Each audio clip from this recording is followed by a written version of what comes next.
안녕하세요. 부산부동산 9월 16일 일일 브리핑 해보도록 하겠습니다. 집값 상승세 뭘 해도 안 꺾여. 대출 막으니까 꺾이던데? 공급 대책 내놓지 않으면 아무것도 안 하고 있으면 더 빨리 꺾일 텐데. 자, 정부는 공급에 혈안이 되어 있습니다. 정부에서 건설사에서 나서서 앞서서 공급하지 않더라도 서울은 올해 개인들이 3만 개의 매물을 더 내놨어요. 부산은 1만 개의 매물을 더 내놨어요. 대구는 5천 개의 매물을 더 내놨어요. 시장에서 민간에서 알아서 공급하고 있다. 정부에서 나서서 난리 안 떨어도 괜찮다. 말씀 잠깐 해보고요. 야, 지난 정부에서 집값 무지막지하게 올랐는데 지표상으로 너무 낮게 나타나서 수상하다 싶었죠. 예, 지난 정부에서 압박을 가했다. 통계청이나 한국부동산원에 압박을 가했다.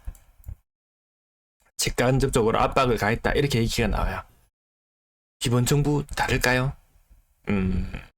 다르지 않다고 봐요. 뻔한 수작이 아닐까. 막하다. 대출 조이기. 그래서 지금 여기 제가 요거 뉴스를 왜 가져왔냐면은 한국부동산원의 그 지표가 맞지 않다라는 그런 부분도 있고요. 주택구입 부담지수를 제가 조사를 해나가는 과정에서 그 값을 넣는 거는 빤하거든요. 중위주택 가격이나 이런 것들을 넣으면 그냥 끝나요. 근데 그걸로 넣어서 아무리 계산해도 안 나와요. 그래서 제가 그때 전화를 했다고 말씀드렸죠. 그 부산에 지사가 있죠. 공사, 뭔가요? 한국부동산원이, 이름 기억 안 납니다. 무슨 공사가 아무튼, 부산에 있는데요. 전화를 해서 물어보니까, 안 된대요. 비밀이래요. 중위 가격이 한국부동산원에 가면은 지역별로 아파트 중위 가격이 딱 나와요. 그걸 딱 수치를 딱 대입을 하면은 주택 구입 부담 지수가 딱 나오거든요. 근데 중위 가격이 거기서 발표되는 가격이 너무 높게 나오는 거예요. 상상도 못할 정도로 높게 나와요. 그러면서 이 데이터가 엉망이 돼버려요. 그래서 이상하다. 나는 여기 한국부동산원에 나와 있는 데이터를 가지고 수치를 넣어서 다 계산을 하는데 제대로 된 값이 안 나옵니다. 이게 값이 왜 이런 거예요? 라고 제가 전화를 해서 물어봤죠. 그러니까 자기들도 알려줄 수가 없대요.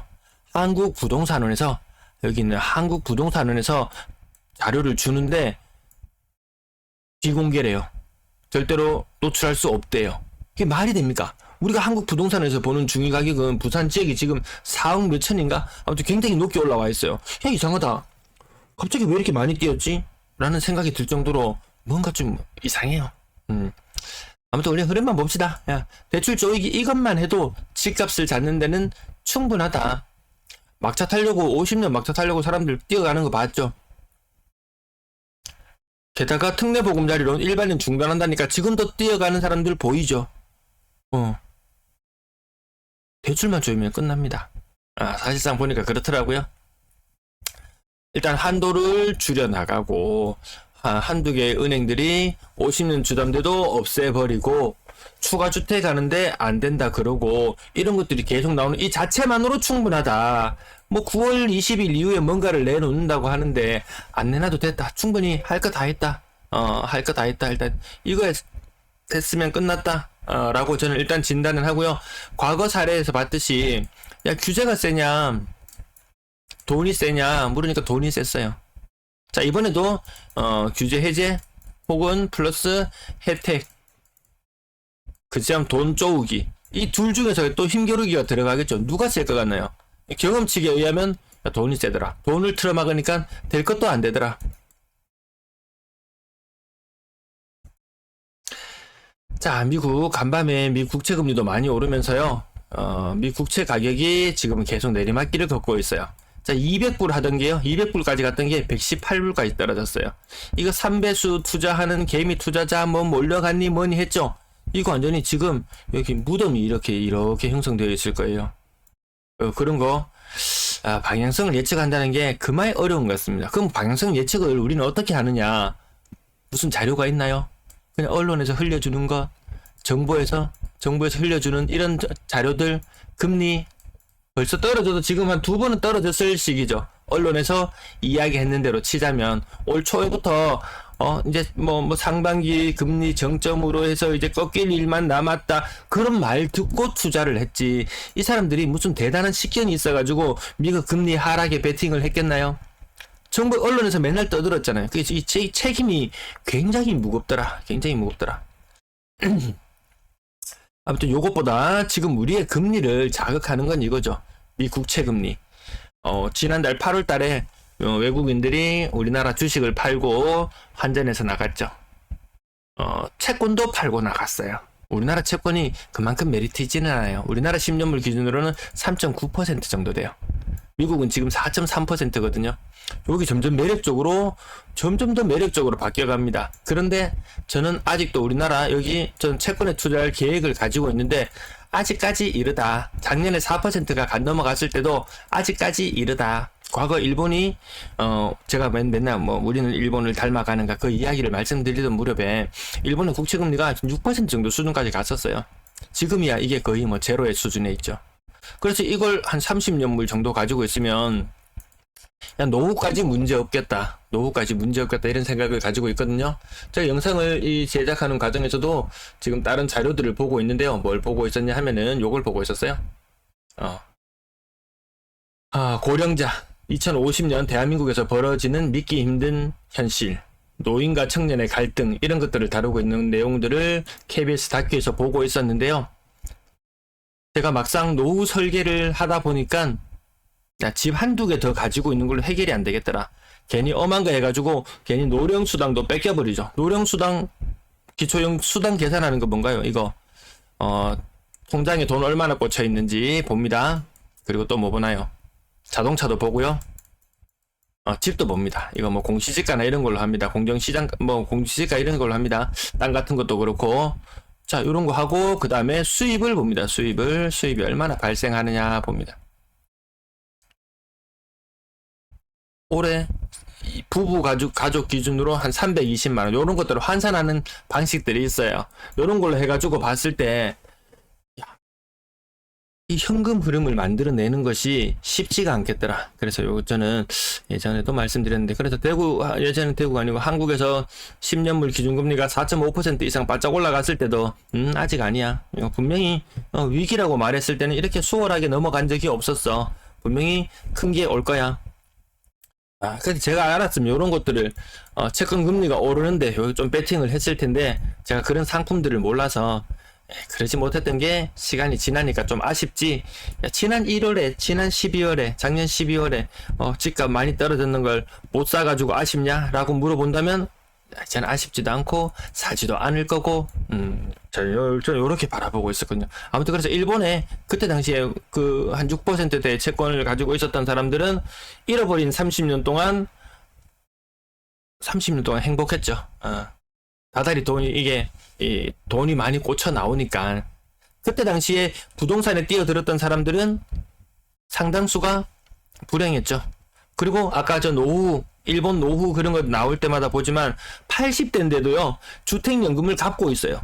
80대인데도 기초 보장이 되고 뭐가 나오고 하지만 이 30년의 세월이 흐르는 동안도 여전히 빚을 갖고 있다라는 거죠. 지금 엄한 시기에 빚을 많이 내가지고 들어가면은 정말 노후에 뭔가를 하고 싶고 뭔가를 해야 될 때 빚을 갖고 있어요. 50년 주담대를 내가지고 빚을 갖고 있더라는 거죠. 그러니까 그런 건 좀 안 일어났으면 좋겠어요. 네. 그래서 다시 국채금리로 다시 돌아와서 얘들이 자극받고 더 올라간다. 얘들은 5% 간다는 이야기도 나오고요. 지금 6% 간다는 이야기도 나와요. 우리 언제까지 기준금리 3.5%에 고정하고 있을 수 있나요? 기준금리 3.5%인데요. 국채금리는 3.9%예요. 10년물 기준으로. 근데요, 미국은 10년물 기준으로 4.3%인데 5.5%예요. 기준금리가 5.5%예요. 뭔가 좀 이상하지 않나요? 그럼 10년 평균 봤을 때 미국은 조금 떨어진다 치자. 우리는 뭔가요? 아무튼 과거에 국채 수익률을 보더라도 상당 기간 5% 그 이상에서 놀았던 시절이 훨씬 많아요. 사람들은 이 시절이 지금 이렇게 국채금리가 굉장히 낮았던 시절, 특히나 코로나 이 시절, 1%대 이렇게 나온 시절이 있었잖아요. 이것이 마치 영원할 것처럼 이렇게 생각을 하는데 또 아니라는 견해도 있죠. 저 이렇게 왔으니까 이제 또 이렇게 갈 수도 있다. 물론 또 꼬꾸라지면 또 내려올 수도 있겠지만 지금 일단 굉장히 부담스러운 수준으로 올라가고 있는 것은 분명한 것 같습니다. 매도 물량 오늘 토요일인데요. 이색적으로 감소, 전세 물량도 감소, 월세 물량도 감소, 전체 임대 물량도 감소. 근데 임대 물량 늘어나는 추세로 바뀐 것은 계속 눈으로 확인을 하고 계시고요. 정부에서 이 상승세를 꺾으려면은 물량 공급밖에 없다라고 했는데요. 부산 사람들은 이미 1만 개나 공급에 힘을 실어주고 있어요. 근데 매도 물량이 늘어나는 것이 뭐라고요? 팔고 갈아타기 위해서 하는 거라고요? 팔고 갈아타는 거 특례로도 안 된다고 못 박았어요. 그 치명제로 계속 말씀을 드렸고요. 민간에서 이렇게 공급을 하고 있다. 정부가 안 나서도 알아서 되고 있네 지금.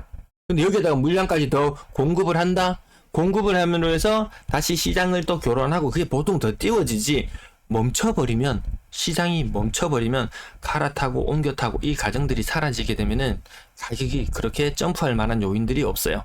과거에 부산이 엄청난 상승을 했던 그런 시기들을 떠올려 본다면은 막 파디비는 파디빌수록 사람들이 자꾸 내몰리죠. 집을 그만에 부수니까. 집을 그만에 부숴가지고 사람들을 바깥으로 자꾸 내모니까 전세 가격이 오르고 다시 매매 가격을 자극하고 이런 과정들이 계속 반복해서 순환되어서 일어났던 것인데, 네, 분양권 매도 물량 지난주 대비 한 40건, 40건 정도 감소를 했습니다. 지역별로 고르게 감소를 했어요. 매수 심리는 이 점프하는 현상. 정부는 또 이런 걸 바라겠죠. 그래야지 많이 팔아먹으니까. 그놈의 270만 개, 그놈의 270만 개. 아파트 거래량 91건, 이번 주에 계속 양호한 흐름 나오고요. 8월의 거래량은 벌써 7월의 거래량을 뛰어넘었습니다. 제가 요 표를 다시 가지고 온 이유는 언제부턴가 여기에 거래량에 절벽이 생긴다. 요거 특례가 나왔을 때 제가 요 시뮬레이션을 했었죠. 그 특례 플러스 50년 주담대 플러스 또 뭔가요? 3% 특례보다 더 싼 3% 중후반에, 기준금리가 3.5%인데 주담대가 3% 중후반에 이런 대출들이 쏟아져 나오면서 저는 단순히 특례만 보고 계산했는데 그것보다 더한 거래량 증가가 있어 왔어요. 그래 특례가 이제 일정 부분 사라지게 되죠. 50년 주담대도 일정 부분 사라지게 되죠. 3% 중후반의 주담대 지금 있나요? 거의 4% 중후반대로 다 넘어갔죠. 이 모든 것들이 다 사라지니까 당연히 거래량은 이제 위축될 수밖에 없는 국면으로 갈 것이다. 네, 그렇게 예측하고 바라봅니다. 자, 돈을 시장에 안 주는데 지 혼자 커나갈 수 있을까요? 물을 안 주는데 식물이 생장을 할 수 있을까요? 뭐 그거 비슷한 것 같아요. 시장 몇 년 동안 이렇게 쭉 계속 흐름을 지켜보니까요. 거래량은 2,300건 정도 이번 달에 8월 달에 나와줄 것 같고요. 9월 달은 거래량이 어마무시합니다. 왜 어마무시하냐? 특례로 땡겨타, 50년으로 땡겨타. 낮은 금리는 많이 없지 싶은데 아무튼 이런 것들 막차를 타기 위해서 너도 나도 달려들고 있는 시장, 이 모든 것들이 사라지고 나면 시장에 남는 것은 무엇이더라? 정적만이 남아있죠. 1000건대 거래량, 지금 현재 2000건대 거래량도 좀 답답하다고 느끼는 분들 계실 거예요. 왜냐하면 그 지난 5, 6년의 평균을 봐도 월 평균 3000건 정도의 거래량이 나와줬었어요. 시장이 좋을 때는 뭐 4천, 5천, 6천, 7천, 8천, 9천만 이 정도의 거래량이 나와주는 것이 지금 2,000건대 거래량 답답한데, 다시 이번 9월 말에 제대로 된 정책이 안 나오면은 정말 다음 총선까지도 이게 영향을 미치지 싶어요. 총선까지도 영향을 미칠 수밖에 없겠더라. 이게 뭐 채권이나 이런 것들 관련해서 뭐 미국에는 그렇죠. 미국에는 뭐 주식이나 이런 뭐 펀드 같은 것에 많이 투자되어 가지고 그게 노후를 책임져 주죠. 우리는 아파트 해가지고 얘가 노후를 책임져 줄까?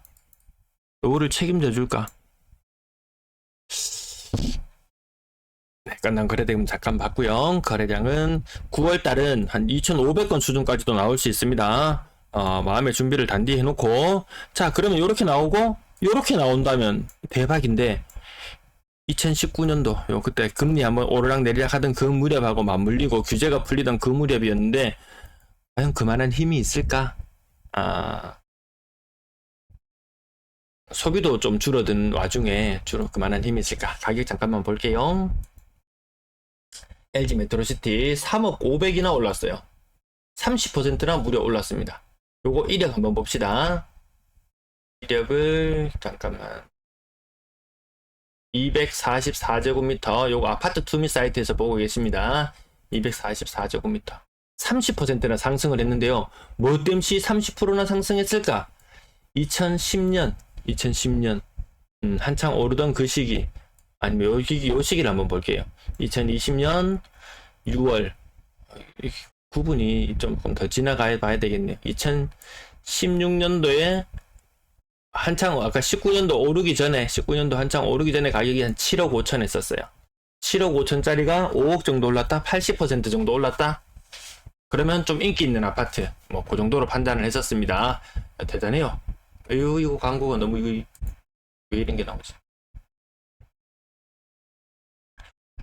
자, 해운대자이 1단지 24% 정도 빠졌고요. 대형 평형들 아직 거래 이어지고 있고, 나중에 이제 요런 것들이 좀 잠잠해집니다. 6억 이상 거래는 아무래도 잠잠해질 수밖에 없어요. GS 하이치자이도 50평 정도 돼 보이는데요. 10억 4천, 고점 대비 27% 정도 빠져 있습니다. 요 정도가 지금 부산의 평균적으로 빠져 있는 모습. 고점 대비로 봤을 때 신고가 40% 정도 상승했는데요. 요것도 대형 평형이네요. 네. 궁금하시면 찾아보시고요. 더샵 센트럴스타 26% 정도 빠졌어요. 요거 가장 제가 부산에 26% 정도 빠졌다. 우리 시장에서 바라볼 때 요런 식으로 바라보는 게 더 낫잖아요. 뭐 한국 부동산은 통계 뭐 0. 몇 퍼센트, 0. 몇 퍼센트 이런 거 우리 별로 체감이 잘 안 되잖아요. 레미안 장전 고점 대비 20% 정도 빠져 있고요. 자, 그 다음 이제 9억, 8억대 요 가격들 지금 이제 잘 봐두세요. 이제 한동안은 한 달 정도 후쯤부터는 요런 가격대의 거래가 또 뜸해질 수 있습니다. 네, 뭐 한 2년 만에 거래되고 막 이런 사례들이 나오잖아요.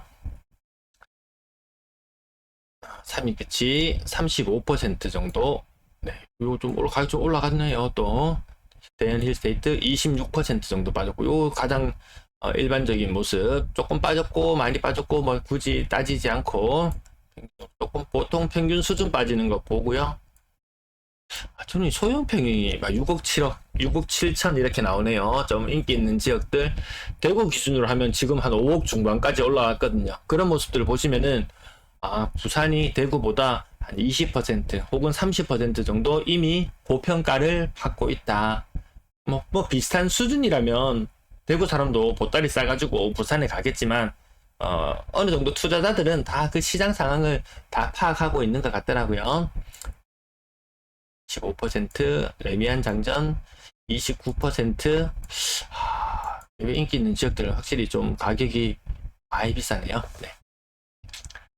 20% 정도 빠지는 것부터 시작해서 삼익빛이 요 가격, 소형 평형은 40% 빠지는 거 익히 계속 살펴봤었고요. 요 5%밖에 안 빠졌어? 5%밖에 안 빠졌어요. 21년식 아파트라서 그래요.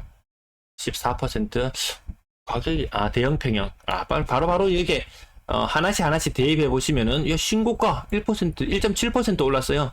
21년식 아파트. 물론 지금 시장 분위기가 더 안 좋았다면은 이런 신고가조차도 나오기 어려웠겠죠. 시장 분위기가 지금 그나마 굉장히 나아서 이렇게 나옵니다. 30% 정도 오른 것도 눈에 띄고요.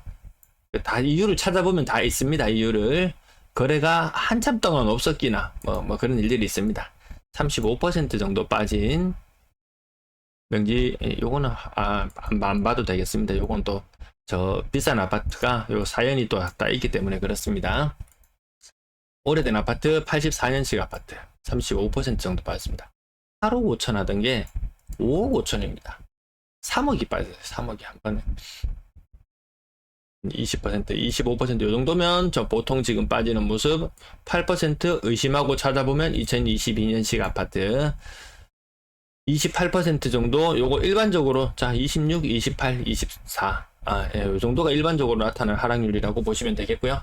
아직까지 막판 이제 끌어가지고 이제 비싼 아파트들 막 질러야죠. 9억이야 특례. 기회 있을 때 마지막으로 지르자 라고 했던 사람들의 뒤끝이 지난 2년간 좋지 않았더라. DSR 3단계 도입되고 나서부터 뒤늦게 들어갔던 사람들 제일 안 좋았더라. 선침해도 어렵고 따라잡기도 어렵고 가만히 있으면 야, 본전은 하더라. 지난 1년간 아파트 가격 상승률이 한 10% 정도 된다고 칩시다. 팔 때도 과연 그 상태를 계속 유지할 수 있을지 1년 정도 더 바라보고 팔 때 그 상태를 유지한다고 생각해 보세요. 은행에 2년 넣어놓으면 아마 수익률은 비슷할 거예요. 근데 아파트는 이 엄청난 변수들도 많고 불확실성도 있고 그런 부분들까지 생각해야 되죠. 그래서 투자자들 뭐 땅하고 이렇게 돈 좀 가지고 있는 사람들이 땅 사라고 좀 알아보고 이렇게 해도 관심이 없대요. 은행 수입이 짭짤해서 굳이 땅을 내가 말랐고 나중에 세금 문제도 골치 아프고 이래저렇게 많이 얽히는 부분들이 생기는데 돈은요 현금 따발 딱 찾아가지고 딱 꼬불쳐 놓고 기초연금 신청하면 되거든요.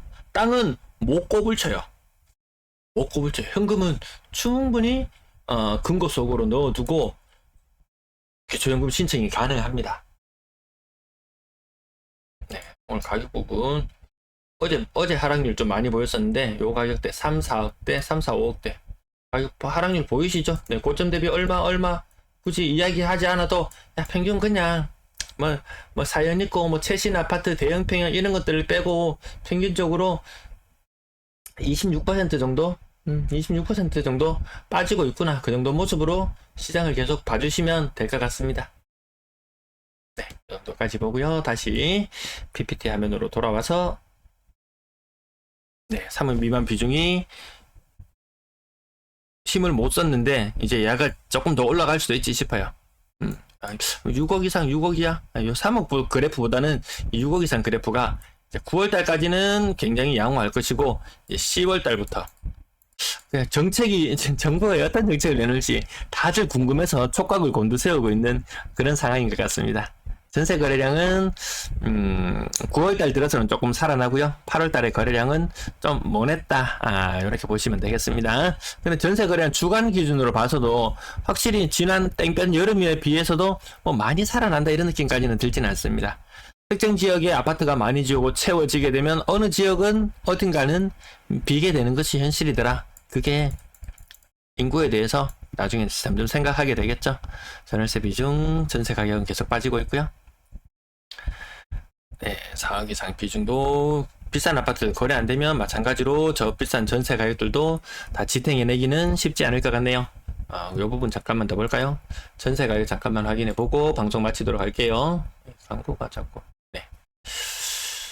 여기 보시면은 우측에 가장 비쌌던 가격, 가장 쌌던 가격만 한번 쭉 훑어보면서 어디가 많이 빠졌는지 한창 때 6억대 갔던 게 4억.